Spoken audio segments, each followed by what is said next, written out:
If your cat has ever peed on your clean laundry, thrown up for the third time this week, or licked a bald little patch into their own belly, I need you to stop before you spend another $300 at the clinic chasing a disease that may not even be there. Because after decades with my hands on cats, I can tell you something that took me years to fully believe myself. The thing quietly making your cat sick is very often sitting in your living room right now, in plain sight, looking completely harmless. You walk past it every single day. It looks normal, it looks innocent, and it is wearing your cat down from the inside, one quiet day at a time. Stay with me, because by the end of this, you are going to look around your own home and go, oh no, it has been that the whole time. And here is the one word that changes everything, so let it land: stress. I already know what you are thinking. Stress? A cat? The animal that sleeps 16 hours a day, does not commute, does not pay rent, does not answer emails. I know, said out loud, it sounds like a joke. But here is what almost nobody explains to you. In a cat, stress does not just sit in the head as a bad mood. In a cat, stress crosses straight into the body and makes real, physical, measurable damage. And today I am going to walk you through the 5 most ordinary things in your home that are doing exactly that, how to spot a cat who is already suffering from it, and precisely how to fix each one with real numbers, because most of this is easier and cheaper than you think. I am Dr. Rachel, and on this channel I teach you to look at your own house through your cat's eyes, which is the single most useful skill a cat owner can learn. Fair warning, once you see it, you cannot unsee it. Before the list, let me tell you why I take this so seriously, because if you do not feel the weight of it, you Muy will bien, not pequeño. act on Ahora it. el gato. When a cat lives under low, constant stress, the body pumps out stress hormones day after day, and that chronic flood quietly suppresses the immune system and lights up inflammation on the inside. And do you know the number one place that alarm goes off first? The bladder. There is a specific condition called feline idiopathic cystitis, an inflamed, burning bladder that is not caused by an infection and not caused by a stone, but by stress itself, by the nervous system. It is one of the most common things I see, and studies put it behind well over half of all lower urinary tract cases in cats. The cat is hurting on the inside, and that anguish literally reshapes the bladder wall until it is raw and painful.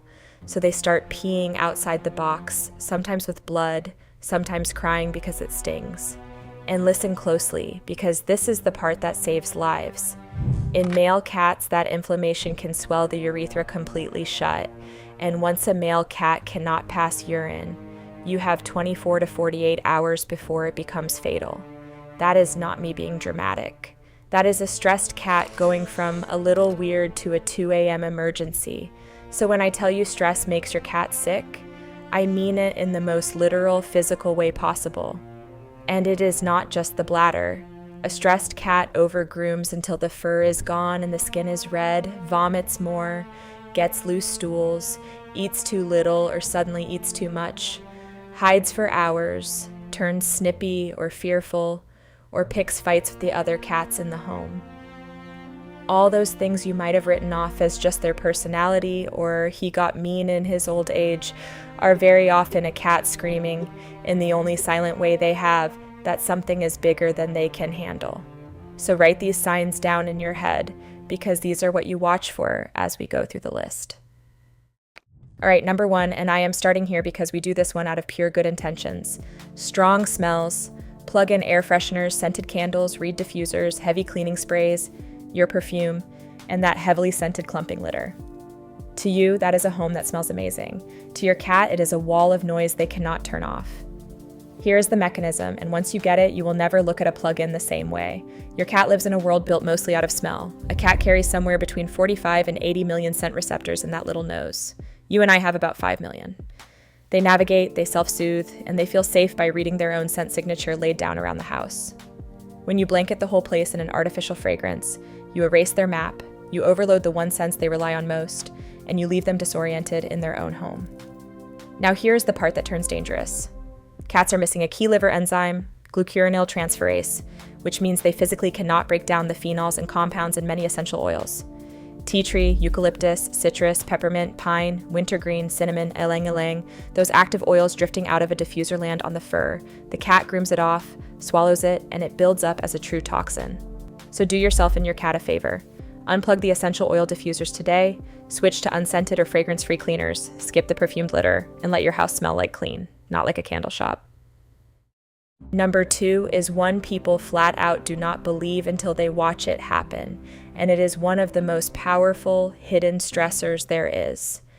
The neighborhood cat, or the stray, that strolls calmly across your yard, your patio, or hops up onto the ledge outside your window where your cat can see it. You think, he is outside, he is not touching anything, relax. But your cat is territorial down to the bone, and watching another cat patrol what he considers his kingdom is a full-blown invasion, and worse, an invasion he can do absolutely nothing about. He cannot go out and drive it off. He cannot mark the border. He can only sit at the glass, tail lashing, powerless. That helpless low-grade threat, repeating day after day, is one of the single biggest triggers of stress cystitis I see. And it is a classic reason a cat suddenly starts spray marking your walls or getting cranky with everyone. The fix is cheap and fast. Block the view. Put frosted window film on the bottom 18 inches of the glass, close a lower curtain, or move the perch he uses to stalk the street. And if the intruder keeps coming, motion-activated sprinklers outside keep it off your property without anybody getting hurt. Take the rival out of the picture and you lift an enormous weight off your cat's shoulders. Number 3 is about what is missing rather than what is there. Not enough hiding spots and no high ground to retreat to. Remember what a cat actually is, a hunter. Yes, but also small enough to be prey for bigger animals, so it is burned into their wiring to need a safe den and a lookout post up high where they can watch everything without being watched. A cat with nowhere to duck away when the house fills with guests, when the kids come home, when the vacuum roars to life, is a cat living with the guard permanently up, and the guard never fully coming down is exactly what wears the body out. This is the most rewarding fix on the whole list. Give them cover, a cardboard box on its side, an enclosed cave-style bed, a spot under the dresser, somewhere nobody bothers them and they can leave on their own terms. And give them height. Cats prefer to sit above your eye line, so clear the top of a bookshelf, mount a couple of wall shelves, or set up a cat tree at least 4 to 5 feet tall. As a baseline, aim for at least one safe hiding spot and one elevated perch in every main room they use. For a cat, up and away is not a luxury, it is mental health. Number 4 is the one us humans struggle to accept, because we love novelty and we assume they do too. Change and a broken routine. The cat is a deeply routine-driven, borderline obsessive little creature, and it draws its whole sense of safety from things being predictable. He knows food comes at this hour, the box lives in that corner, the couch smells the way the couch should smell. When that tidy little world gets moved, he gets stressed. What moves it, feeding at wildly different times every day, rearranging the furniture, a move, home renovations, new furniture that smells foreign, a house that is suddenly full of people and chaos, or dragging the litter box to a new spot overnight. All the stuff you file under freshening things up is, to him, the floor shifting under his paws. I am not saying never change anything. That is absurd. I am saying anchor the things that matter. Feed within about the same 30-minute window each day. Keep the box and the food in fixed locations and respect his corners. And when a big change is unavoidable, like a move or a new baby, roll it out slowly. If you have to relocate the litter box, move it only a few inches per day over a week to 10 days, so he is never surprised. Routine to a cat is a security blanket. Number 5. I tell you with real tenderness because we do it out of love, and that is exactly the trap. Grabbing, squeezing, and forcing affection on your terms, not theirs. That urge to scoop the cat up, mash him against your chest, kiss his head, hold him while he wriggles, or let the kids chase and maul him because he is just so cute. To us, a tight hug is love. To a cat, being seized and pinned so they cannot escape is the exact opposite of what their survival instinct can tolerate, because being trapped with no exit is their worst nightmare. Force it again and again, and you do not just stress him in the moment, you teach him to distrust you, to bolt when you reach for him, because he never knows if this time you will respect him or grab him. Watch the children especially. Teach them the cat is not a stuffed animal, that you pet gently and you let go the second he walks away.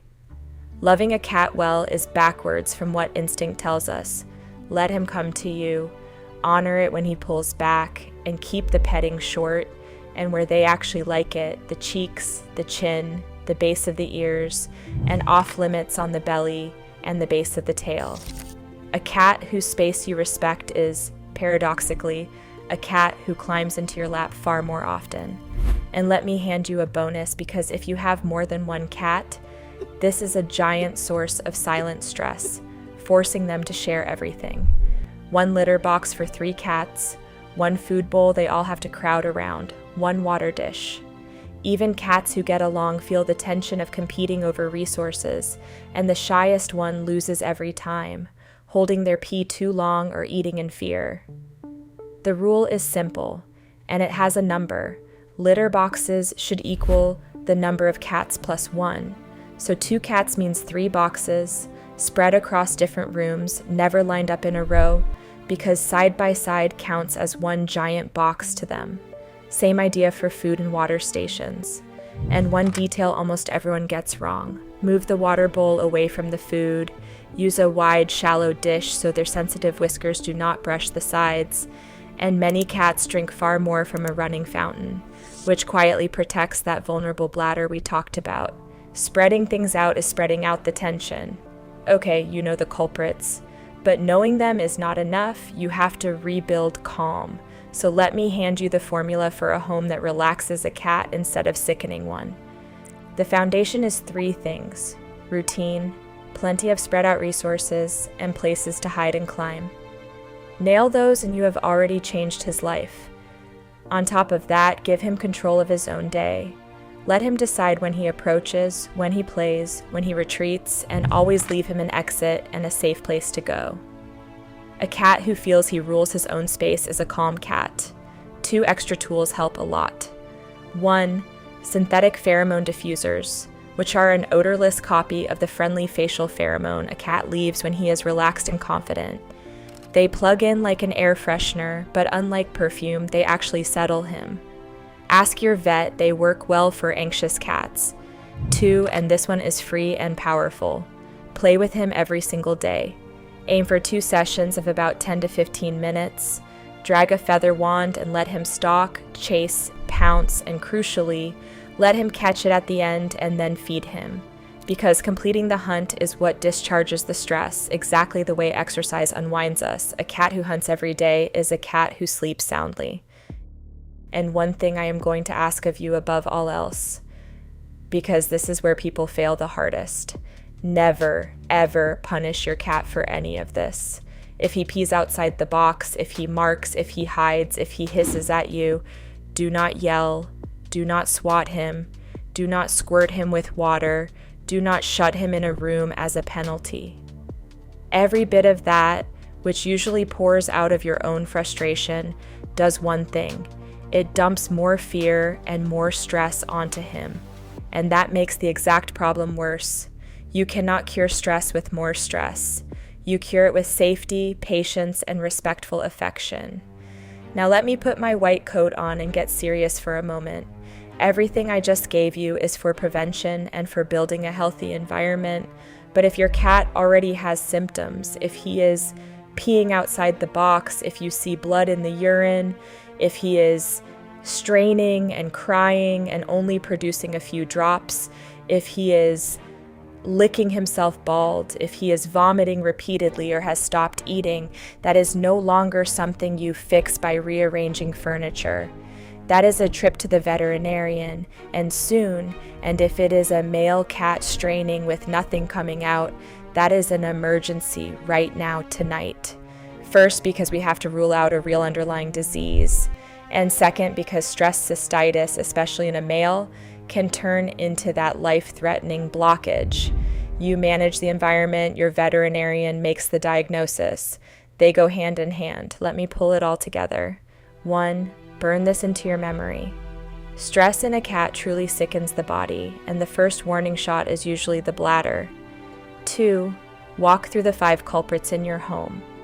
Strong smells, the cat at the window, no hiding spots or heights, change and chaos, and forced handling.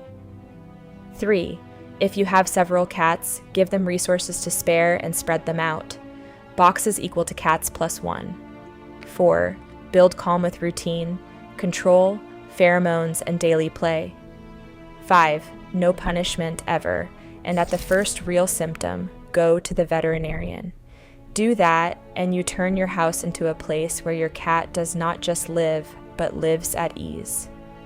I want to close with an idea that changes how you see your cat forever. A cat is not a self-sufficient little ornament doing his own thing in the corner. He is a deeply sensitive animal who feels the mood of a room far more than his calm face lets on, and who depends entirely on you to feel safe in the only world he will ever have, which is your home. That you stop to learn to see your house through his eyes, to understand what weighs on him, and what soothes him, is one of the most generous things you can do for him. He may never be able to say thank you in words, but he will say it his own way, purring, relaxed, up on his high perch, no longer hiding, no longer sick, finally at ease in his own home. If this made you look at your living room a little differently, do me a favor and give it a like. It helps this reach another person with a weird cat who does not yet know that cat is simply stressed. And tell me in the comments, of these 5, which one did you just realize is sitting in your home right now? Be honest, nobody is judging. Go look at your house through your cat's eyes, move one small thing today, and I will see you very soon.